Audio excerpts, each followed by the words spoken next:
Zuckerberg's made plenty of friends. We launched Facebook at the beginning of the semester, and we knew that we had hit some nerve. As well as foes.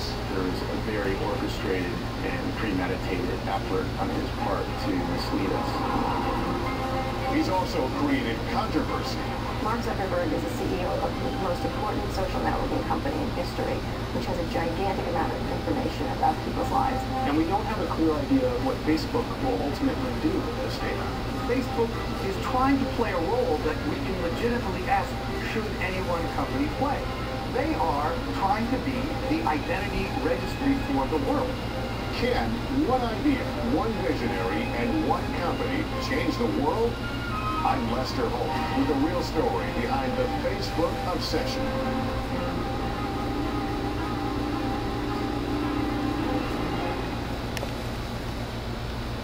Our story of one of the most audacious, successful enterprises on planet Earth begins not with its founder, Time Magazine's Person of the Year, or in a Harvard dorm room, but in Middle America, in Youngstown, Ohio, home to one of Facebook's 500 million users. I was looking for someone that looks like me, someone that acts like me, someone that has my genes. On a sweltering July day, Carrie Triddle prepares for a journey she has waited a lifetime for. Am I missing anything? Bob and Dee Triddle, the only parents Carrie has known since birth, have come to join her on a road trip and will take them over 1,000 miles and 6 states. Carrie's quest to meet her biological parents had been fraught with dead ends. Do you remember the age in which you started thinking that, gee, it'd be interesting to find my birth parents? Always. You wanted to fill in some blanks. Right. In your life. It took a few years for the 21-year-old Youngstown State English major and summertime lifeguard to muster up the courage to search for her birth mother. After 4 months without a lead, I turned to Facebook because everybody has Facebook. So I typed in her name, Jennifer Cole. Nothing came up. I was finally like, duh, why don't I just make a group saying that I'm looking for this woman and invite everybody on my friend list. In about a month, Carrie's Facebook page had attracted attention way beyond her friends. Over 1,500 people from all over the country joined on, including a single mother who lived nearly 4,000 miles away in Anchorage, Alaska. Somebody you'd never met before, never communicated with? Never. I had no idea who this woman was. The woman, 39-year-old Shelley Rodenbach, was a child care worker with a rather unusual hobby, uniting children with their birth families. It occurred to Shelley that Facebook could be the perfect venue for her amateur avocation. I just put in biological mother, and Carrie's page came back on that search, so I just started taking the information that she had with description and her maiden name and started doing some searches, and I got some leads really quickly. Building and adding strands of information from a few people search sites. I would check it against Facebook, see if anything matches there. By the next morning, in less than 24 hours, Shelley found Carrie's birth mother on Facebook. You could see the resemblance from the pictures that Carrie was given. I was like, this has to be her. The woman Carrie had been wondering about her entire life was living in Aberdeen, South Dakota, working the day shift at a truck stop restaurant. Like little class? Jennifer Cole, who now went by the name Jennifer Weeder, was a divorced 37-year-old waitress What can I do for you? who had never given up hope she would someday see her child again. All right, sounds good. I was very excited. I couldn't wait. I had to message Carrie right away. And she said, hey, I think I just found her on Facebook. So she sent me the link to her Facebook. Did you look at it and say, yeah, there's a resemblance there? Yes, her face was exactly the face in the picture that I had. So I said, oh my gosh, this is really her. Carrie sent Jen a request to be her Facebook friend without revealing she was her daughter. She added me for maybe 2 hours, and then she deleted me. And I thought it was because she realized that I was her biological daughter and she didn't want anything to do with me. But Jen had no idea who her new friend was. because her birth name was Samantha Jo. And that makes me feel bad, you know, not recognizing my own child. I was 16 when they gave her up for adoption. She was 2 months old when I lost her.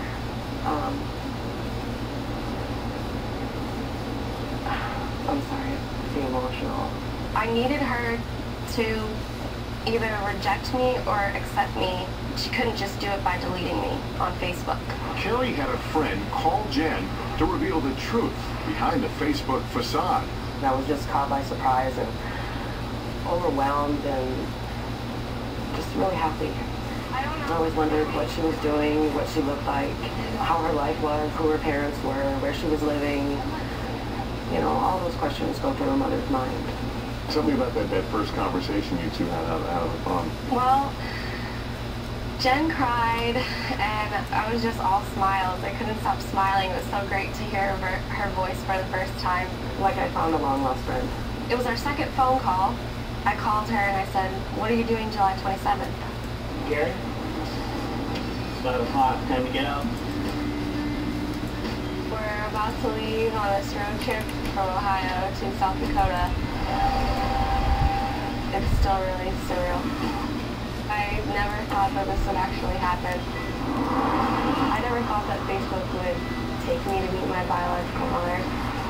I suggested Aberdeen, so I figured we'll just drive out there and make a road trip out of it. We'll probably drive 12 to 13 hours the first day, and then finish it up with 7 hours the second day. So it's going to be like about 20 hours.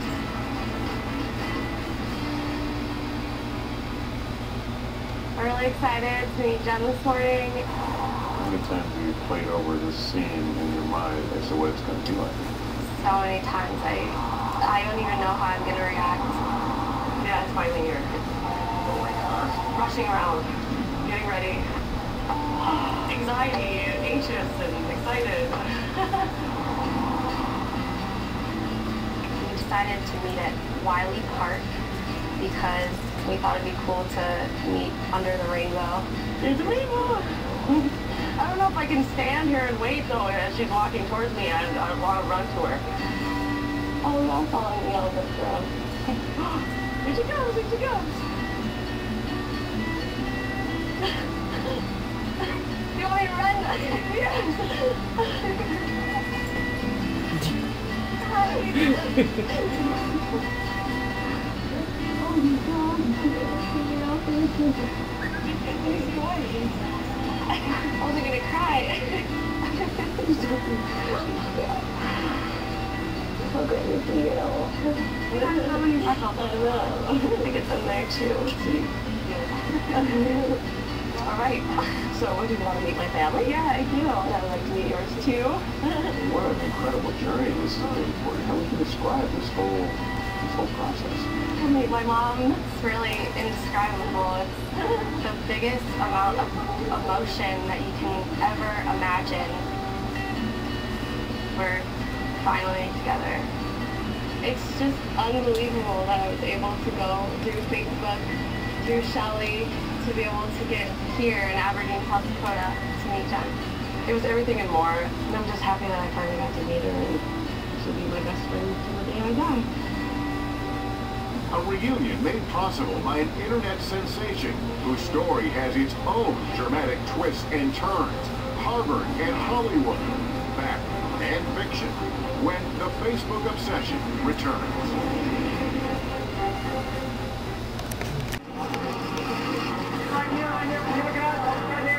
This movie's about friendship and betrayal and greed and money and power. Frenzied excitement at the New York debut of the much-anticipated The Social Network, a movie touted as capturing the moment at which Facebook was invented, the most revolutionary social phenomenon of the new century. All this talk about Facebook. The well-oiled Hollywood promotion machine was out in full force. And a big theme of ambition, the kind of American success story. It's really onto something because 500 million other people use it. But the real-life star of Facebook, its 26-year-old creator, Mark Zuckerberg, was promoting his own agenda that day. I've committed to starting the Startup Education Foundation, whose first project will be a $100 million challenge grant. $100 million. Some people undoubtedly are going to be criticizing the timing of Mark's announcement, because we know that there is an unauthorized movie that's coming out about Mark and Facebook. So what did you want to say about that? Oh, well, I mean, it's a movie. It's fun. You know, I mean, it's it's a lot of it is fiction, but even the filmmakers will say that. You know, I mean, they're trying to build a good story. You guys were the inventors of Facebook? You invented Facebook. This is our time. Your best friend is suing you for $600 million. It's a story of sex and drugs, a little rock and roll. It's not the story of what happened when we founded Facebook. Chris Hughes first met Mark Zuckerberg their freshman year at Harvard in 2002. He was a bit of a recluse, spending a lot of his time coding, but the faster you got to know him, the easier you got to understand that he was actually quite interested in the way people were interacting both at school and in general. By the fall of 2003, Hughes, Zuckerberg, and Dustin Moskovitz were roommates living in the dorm where Facebook's predecessor was created. Something called Face Mash, where Mark was able to collect all of the Harvard photographs in the Facebooks of all of these undergraduate houses, put them in a single database, and then in a typically mature way, put one person by another, and you could decide which was the more attractive. It would be the first, but certainly not the last time, Zuckerberg's controversial methods would lead to trouble. Accused of hacking into Harvard's computer network to access the photos, he faced several university charges, including breach of security and privacy violations. The charges were eventually dropped, and a few months later, on February 12, 2004, the Facebook was born. We figured that if we can make a site that would help people communicate with their friends, their real friends, more easily, then this could be a great service for people. It was an instant hit, but not everyone was cheering its growing success. Very, very quickly, it opened up to other schools, as we told them in our conversations to do. It was such a shock and just an utter betrayal. Then Harvard seniors Divya Narendra, Tyler, and Cameron Winklevoss watched the Facebook craze with horrified disbelief. They accused Zuckerberg of stealing their social network idea by pretending to work on their site, the Harvard Connection. Our initial meeting was in the dining hall of Kirkland House. We gave him the logins to our servers, which had all of our existing source code, the Harvard Connection site that was built to that point. We shared our ideas. We had a lot of email discourse back and forth, and in total about 52 email exchanges and 3 meetings in person. We were all excited. We could tell he was too. And then something changed along the way. It was sort of just a string of excuses and what became false promises. You know, the work's almost done, or I'd like to show you this, but I left my laptop cord somewhere. Once he launched the product, it became very clear that he had perpetrated a fraud on us for well over 2 months. The classmates sued Zuckerberg and Facebook, which later agreed to a $65 million settlement. But back in 2004, Zuckerberg remained steadfastly focused on Facebook. Just 2 months after his dorm room launch, the Harvard sophomore, all of 19 years old, made his national TV debut when he introduced Facebook on CNBC. You sign on, you make a profile about yourself by answering some questions, entering some information such as your interests, what books you like, movies, and most importantly, who your friends are. Mark, if somebody was to put the question to you about the magnitude of what you think you've launched, how big do you think your product or your service is? Well, it's impossible to tell. When we first launched, we were hoping for, maybe 400, 500 people. Now we're at 100,000 people, so who knows where we're going next. That summer, Zuckerberg, Hughes, and Moskowitz landed in Palo Alto, California, the heart of the Silicon Valley, armed with over $10,000 of capital from Harvard classmate and business partner Eduardo Severin. Soon after they arrived, they connected with Sean Parker, the co-founder of the music file sharing service Napster. $1 million isn't cool. You know what's cool? $1 billion. Parker, portrayed in The Social Network by Justin Timberlake, I founded Napster. became Facebook's first president. Their home office was a 4-bedroom sublet. It was run like a frat house. It was like kids sleeping 2 or 3 to a room, basically just like mattresses on the floor, everybody kind of crashing everywhere. But during that crazy summer, a lot of serious work was getting done. We were all seated around a dining room table, and everybody is just either coding or talking, coming up with ideas. Ideas that captured the imagination of new and old media. Escalating offers to buy Facebook came in from Friendster, Viacom, Yahoo, and Microsoft. Zuckerberg said no thanks to them all. David Kirkpatrick, author of The Facebook Effect, has been writing about Facebook since its earliest days. Why hasn't Zuckerberg sold? He's happy to get rich, let's be real, but he absolutely has created Facebook from the beginning and still manages it to change the world more than to make money. Facebook has received hundreds of millions from investors. In early 2011, it was reported that Facebook secured $500 million from Goldman Sachs and a Russian company. But Zuckerberg remains firmly in control. No, we're not adding it to the registration page. Everyone else does it. Why are you so?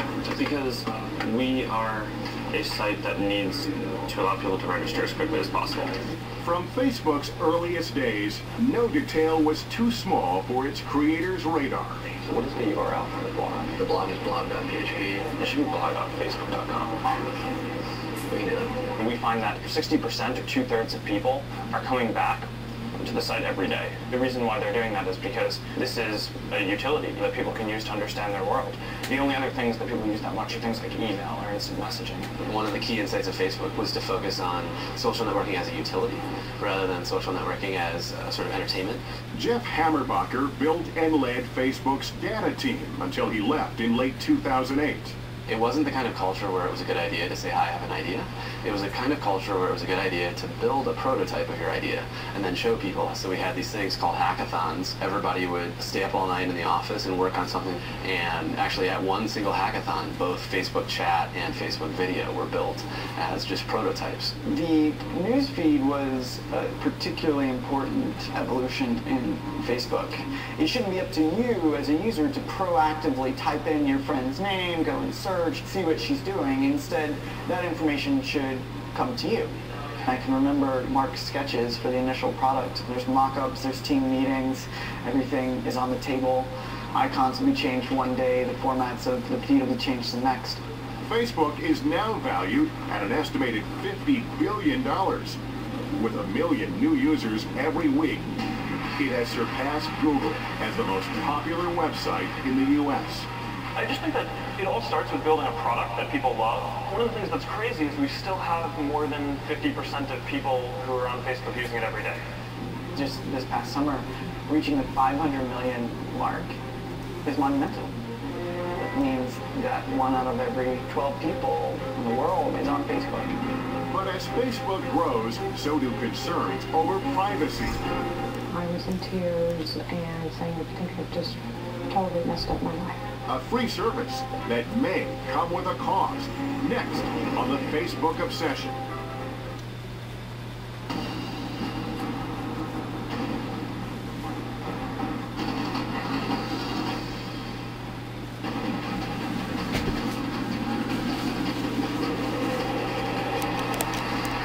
I made a major faux pas, and this is something that I will live with for the rest of my life. June Talvidi-Seifel still has trouble comprehending the devastation that has descended upon her life. Her 30-year career in education may now be over, and she is dipping into her retirement savings to pay her expenses. Because of Facebook. Yeah, because of Facebook. The 56-year-old teacher is probably the last person one would imagine getting into trouble on Facebook. The married mother of one has a PhD in education, and for the last year was heading up the technology program at a Massachusetts high school. I came home and I was just very frustrated, thinking I was talking to family and friends. Unfortunately, I did it on Facebook. Seipel vented her work frustrations in a torrent of angry words on what she thought was her private Facebook page. At one point, I had been sick for 6-8 weeks, so I made a joke about kids being germ bags, and I remember now why I got out of teaching. And apparently some parents, I don't know how they found it, but they found it. Soon after, she was asked to resign. I was devastated. I had no idea. Oh my God, this can't be happening to me. I was in tears and saying I think I just totally messed up my life. How could this happen? Seipel believed her privacy settings allowed just her friends to read her postings. It never occurred to me that Facebook had done some changes to their privacy policies and defaulted everybody to being basically open. Just blows me away. I was angry that Facebook seems to think that they have the right to not honor your settings, that they can just change them. There has been anger over Facebook's ever-evolving privacy changes from its earliest days. Facebook has dealt with privacy in a manipulative way. Chris Hoofnagel heads the privacy programs at UC Berkeley. They will introduce a new product. Invariably, it makes people's profiles more public. And then once there is some public objection, they draw back a little bit, but not much. They're still opening up people's profiles to the world. Thank you, and welcome to F8. What we have to show you today will be the most transformative thing we've ever done for the web. In April of 2010, Facebook CEO Mark Zuckerberg added fuel to the privacy controversy when he unveiled the Open Graph at the company's annual conference. I am friends with you. I am attending this event. I like this band. These connections aren't just happening on Facebook. They're happening all over the web. And today, with the Open Graph, we're going to bring all of these together. The Open Graph lets Facebook users share their favorite clothing brands, music, and more with their friends by clicking like buttons on participating websites. The ultimate goal, goods and services immediately tailored to your interests, even if you're logging onto the website for the first time. A great convenience for some, but for others, an alarming intrusion. A firestorm of negative publicity and outrage ensued over the privacy implications. These things used to be private, and these things are now public. Alana Joy, a media marketing strategist based in Los Angeles, was the force behind the Facebook protest page. We all assume that we have certain rights, that our personal information belongs to us. And Facebook is going to go mess it up by turning around and behind our backs, really, inching their way towards exploiting every single user that has trusted them. That is not okay. The protest plan was simple and peaceful. Log off from Facebook for one day. Joy believed asking others to permanently quit the Facebook habit could be just too much to ask. She, however, was ready to leave for good. But Facebook makes breaking up hard to do. Each photograph, in Joy's case over 500 of them, had to be deleted one by one. It's just ridiculous. I think pretty much anyone else would have, stopped at this point. I'm getting a callous. Are you sure you want to deactivate your account? Your 530 friends will no longer be able to keep in touch with you. Go will need to be that is.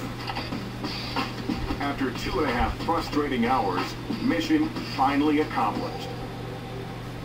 Joy's protest, ironically, demonstrated the power of Facebook, with over 6,000 people signing on. That was easy. Including 52-year-old Patrick Barbanes of Coral Springs, Florida. He spent the day with his family, Facebook free. What I hope to achieve by participating in the protest is simply to be part of the noise that gets back to the CEO of Facebook, to let him and the company know that they perhaps have taken the wrong direction in terms of privacy. and the way that they're treating people. We wanted to talk with Mark Zuckerberg about privacy and other issues, but our request was declined. We were directed to Facebook's privacy page, which openly acknowledges that the company keeps track of users' actions, including creating photo albums, sending gifts, or attending events. They have user-identified data on 500 million people. That is unprecedented. The Facebook Effect author, David Kirkpatrick, spent several months inside the company. Facebook knows who you are. They also have a lot of observation they can apply in addition to the data that you volunteer to them. So they can watch you inside Facebook and to some extent outside Facebook and get more data about you even than you've told them. That meticulous tracking of users' online behavior was headed by Jeff Hammerbacher, who later founded Cloudera, a software company in Palo Alto. Hammerbacher built and led Facebook's data team from 2006 to 2008. It wasn't really until we started watching each page view that we started to get the really tremendous, terabytes and petabytes of data. What are those patterns that were important to be identified? How new users turned into active users, and how active users turned into deactivated users. We also want to understand how non-users turned into new users. And we really tried to understand all the different variables. Did you put a profile picture up or not? When you joined, did you join a dense network of friends or did you join a loosely collected network of friends? If users are coming back regularly, then we know we're building a good product. Was the data you were looking for also the kind of thing that we used for targeted advertising? Were you looking at what people were buying or what products they were using, that sort of thing? Yeah, what users clicked through, things like that. Today, even with the most advanced advertising systems that exist, they only have estimates of what someone's gender might be, or what someone's age might be, or what they might be interested in. But on Facebook, we know exactly what gender someone is, and exactly how old they are, and exactly what they're interested in. At a presentation to advertisers in 2007, Mark Zuckerberg pitched the benefits of Facebook's vast database. When you run ads on Facebook, you're also going to learn a lot about the audience that you're reaching. And a lot of this you're going to be able to do directly through the messages that you send to them and the content that they upload. But the rest we're going to do by aggregating non-personally identifiable information about the users that you're reaching. Facebook's lifeblood and the heart of its revenue model is the accumulation of data its users volunteer, including their interests or likes. Advertisers who help boost Facebook's revenue to an estimated $1.4 billion in 2010 buy access to that gold mine of anonymous demographic information, enabling them to reach a remarkably specific and well-targeted audience. Let's say, for example, you're a publisher. You're looking to launch the next big novel. You just click on the ad page. If you want to target men on Facebook between the ages of 35 and 50, there are more than 22 million of them. You want to narrow it down even more? Okay, how about men who like to read, are single, college educated, and live in New York? So with just a few clicks, you have sent an ad to 3,567 people who might actually buy your book. Facebook says it never divulges personal information, just anonymous demographic data. Recently, it was uncovered that third-party developers of some of its applications had been selling personal user data to advertisers. Facebook says it quickly corrected the breach. But this latest snafu illustrates how profiting from personal information and guaranteeing it will never be shared can come into conflict. Do I have any right to privacy when I sign on with a service like Facebook? Facebook makes up those terms, and it's offered on a take-it-or-leave-it basis. If you don't accept it, you're not on Facebook. And although some do in fact decide to leave it, Facebook's data mining shows a lot of people had deactivated more than once, but they almost always came back. Hundreds of thousands of people sign up for Facebook every day, from Tokyo to Tehran to Pennsylvania Avenue, inside the White House when the Facebook obsession returns.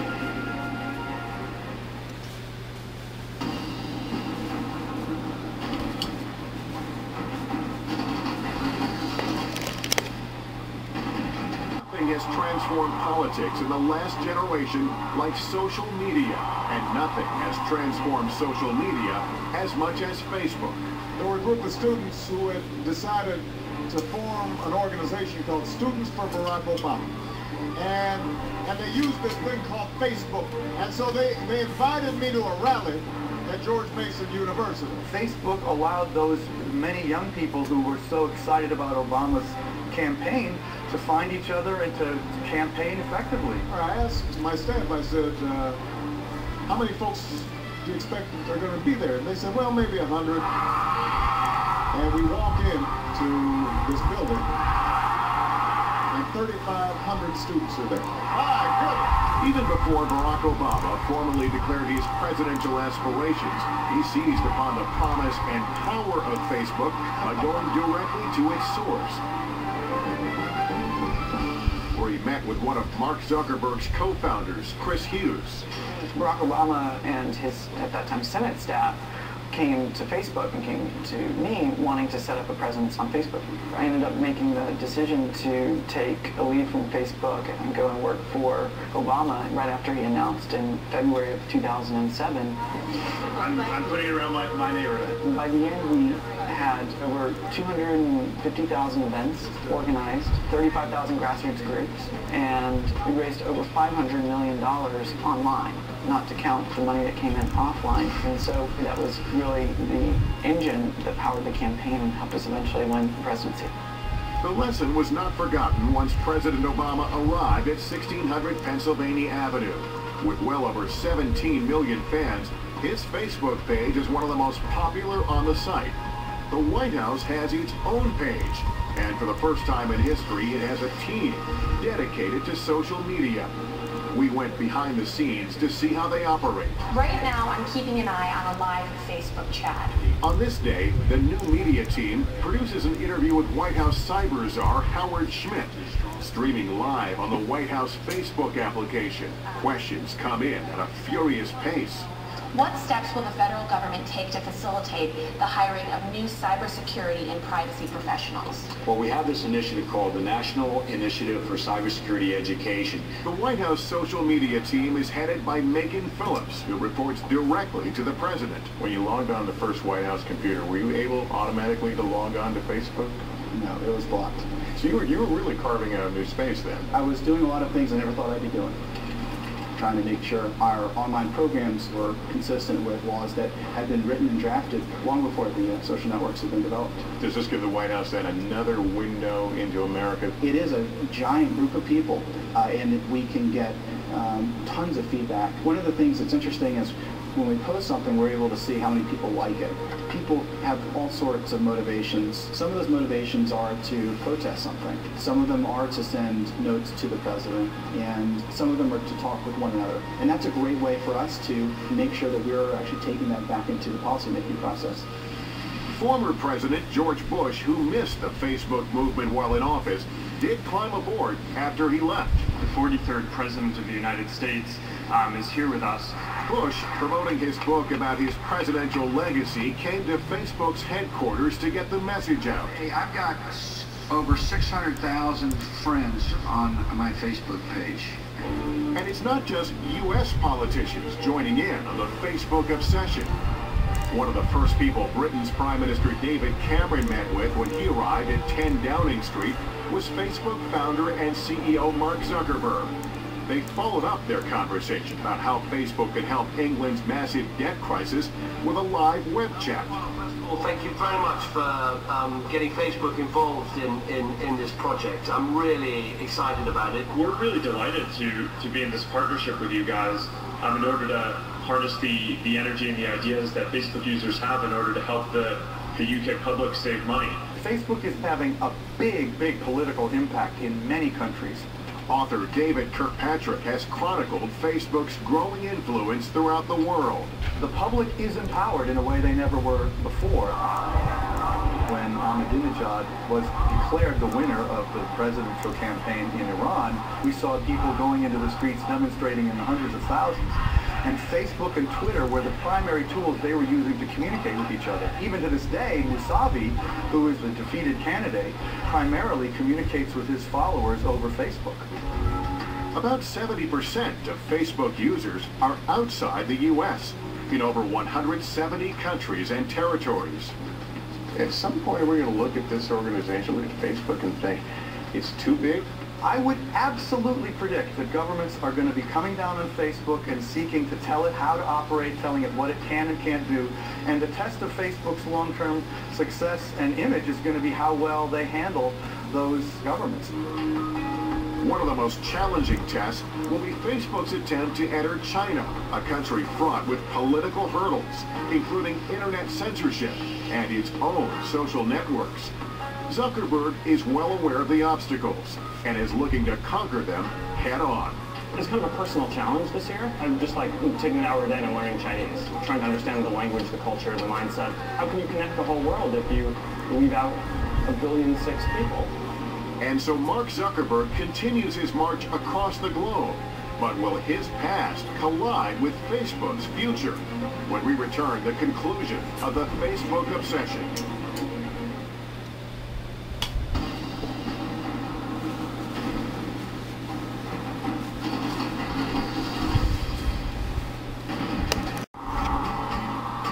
At the foot of the Sangre de Cristo Mountain sits the adobe-like village of Taos, New Mexico. Steeped in history, dating back to the 1600s, the town also offers a peek into the future. As the new police chief in town, Rick Anglada came armed with a new way to fight crime. Facebook. By way of Facebook, you can actually hit, over 1,000 people in one click of a button. On this day, his detective, Nick Alt, is on the trail of Evelyn Franco, wanted for a parole violation following a conviction for writing bad checks. Chief Anglada uncovers a lead on Facebook. We discovered that she is actually going by a name on Facebook of Evelyn Gutierrez. She posted a comment here on this other woman's page where she says, "Okay, are we drinking at work today?" According to her page, she works for Tri-County. Okay. Following the new lead, Detective Alt drives across town to the Tri-County Social Services Center, hoping to get one step closer to the parole violator. Nick Alt with the Taos Police Department. Alt questions Franco's Facebook friend. She says the two went to the same high school, but had not seen each other recently. Anglada soon finds out why. The woman has moved to Los Angeles. Is there any indication she's coming back to Taos? She is coming for a high school reunion in August. And you learned that from Facebook? Through Facebook, yes. So you'll be waiting for her? We will be. Hi, Captain. I pulled this information off of Facebook. Taos is not alone. An increasing number of police departments are using Facebook to solve crimes. And over 700 departments around the world now have their own Facebook page. The reach and impact of the world's most popular social network just keeps growing. Today, more than 1 million businesses are on Facebook, including more than half of the Fortune 500. It's all about going where the customers are. They don't go on a brand's website every day. They go on their Facebook page every day. Christian McMahon heads the Dos Equis beer marketing team. That level of two-way conversation and engagement with consumers, you don't get in any other medium as well as you get with Facebook. With over 2,000 employees worldwide and 2 massive compounds at its Palo Alto headquarters, Mark Zuckerberg's creation has brought him a net worth of over $6 billion. And though Zuckerberg has come a long way from that Harvard dorm room, he still can't escape some of the episodes of his past. In 2010, embarrassing instant messages surfaced, allegedly written by Zuckerberg while he was in college, referring to the first few thousand Facebook users. If you ever need information about anyone at Harvard, I have over 4,000 emails, pictures, addresses. People just submitted it. I don't know why. They trust me. Dumb. For some, the IMs confirmed their worst suspicions about Zuckerberg's views on user privacy. Those emails back in college, they stick to you now, whether you like it or not, and the problem... Kara Swisher, a technology columnist for the Wall Street Journal, interviewed a visibly sweating Zuckerberg in what became infamously known as his Richard Nixon moment. Some of the things that people accuse me of are true, some of them aren't. I think a lot of it has been pretty well documented. Right. The Would you like to say which ones are true? I think I actually don't even know, looking back. The IMs are printed, it's tough for me to tell. Right. But I mean, there's Face Mash, right? I mean, there are some IMs that have been printed, there are pranks, there's blogs. Why was he so uncomfortable? I think it was some sort of panic attack. The story of Mark Zuckerberg is he's incredibly socially awkward, and he runs the biggest social networking site in the world. Sometimes people really question whether he has the maturity to be the leader that Facebook needs. He doesn't actually like the public-facing role, which is really part of what he has to learn to like, or else he has to relinquish it to someone else. There's also the question of whether Facebook fatigue could begin to set in.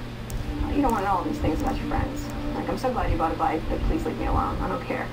It's like the phone is constantly ringing, and you have to keep picking it up. Facebook has altered the meaning of friendship, and maybe not necessarily in the best possible way. You might argue that it's kind of degraded the notion of friendship. But the fact that even some of Zuckerberg's harshest critics can't resist it shows the power of the Facebook obsession. Are all of you on Facebook? Yes. Yeah. Why? It would be the ultimate insult if we couldn't even actually partake in the benefits of the idea that we helped spawn. We did wait a while to join. 4 years. It's going to get harder and harder for individuals to say that they don't want to be part of it. It's connected people in all sorts of ways that they could not have anticipated. But we have to wrestle with the harm it produces.